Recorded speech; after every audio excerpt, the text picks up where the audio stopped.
cette année, il est un peu particulier parce que les 3 étapes sont qualificatives encore pour les championnats d'Europe de cet été. Et ensuite, après, elle est placée, donc ça déjà, c'est une occasion de plus pour pouvoir se qualifier. Et ensuite, après, elle est placée dans un cycle de préparation parce que dans un mois, on a les championnats du monde universitaire ou les Jeux méditerranéens. On a fait une préparation pour ça.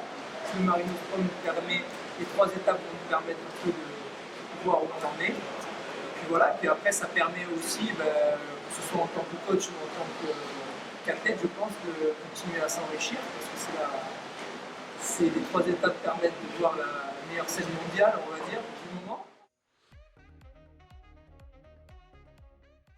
J'ai commencé directement sur Canet-en-Roussillon. Je suis arrivé sur les années Philippe Lucas en 2007.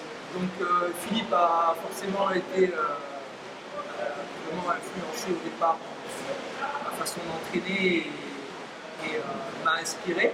Voilà. Après j'ai eu la chance de faire, quand Canet est passé pour le France, de faire la connaissance de Richard Martinez, le technicien de Fort-Romeu, parce qu'il était responsable de la France de Fort-Romeu pendant 20 ans. Et voilà, donc ça lui aussi a beaucoup influencé mon parcours. La chance que j'ai à Canet-en-Roussillon, c'est que c'est une terre d'accueil de stages internationaux. Donc j'ai régulièrement la chance de pouvoir échanger avec des équipes internationales. Japon, australien, canadien, voilà. Donc à chaque fois, j'essaie d'enrichir un petit peu mes connaissances et mon parcours. Au départ, c'est simple. Moi, quand j'ai commencé à entraîner, je sortais de STAPS, donc j'ai un master STAPS. C'est vrai que ce qu'on nous apprend, c'est vraiment la physiologie qui va venir guider les programmations d'entraînement. Hein, voilà. C'est vrai qu'au départ, j'ai vraiment été influencé par ça. Et c'est rassurant. Petit à petit, je me suis rendu compte que c'était un peu limitant. Et surtout, ma rencontre avec Richard, ça m'a ouvert les yeux sur en fait la vraie nature du métier. Dans le sens où nous, notre métier, c'est d'apprendre à nager et d'apprendre aux personnes à se déplacer dans l'eau le plus vite possible. Et c'est là que la mécanique et la bioméca prennent tout son sens. Je pense que quelqu'un qui est limité par ce qu'il fait techniquement, il a beau pousser à fond son potentiel physiologique, à part tendre vers ses limites le plus rapidement possible. Voilà, après qu'est-ce qu'on fait? Donc on doit m'enrichir sur la biomécanique, sur la mécanique, sur l'efficacité, les notions de rendement, de propulsion.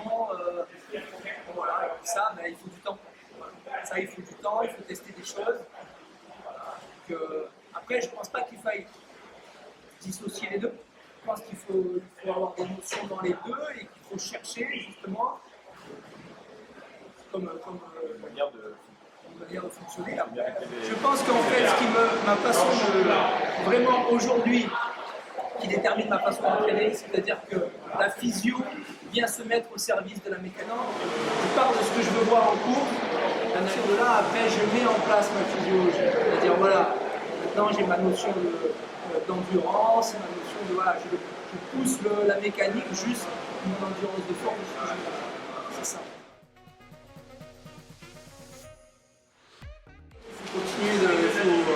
Tout est possible. Voilà, parce qu'il n'y a pas de règle. À partir du moment où il a envie, il faut savoir bien s'entourer. Il faut savoir bien s'entourer, il faut y croire, il faut rêver.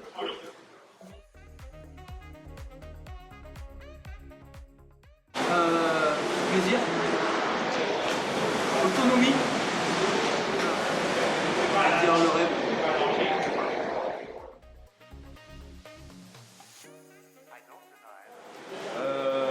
Ou grand bain? Grand bain. Extérieur ou intérieur? Extérieur. Matin ou soir?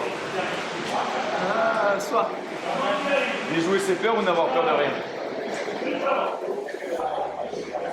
Déjouer ses peurs. Salé ou sucré?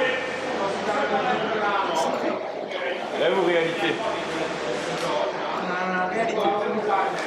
Muscu ou cardio? Muscu. Canet ou Toulon? Parce que Toulon. Tenerife ou San Cugat?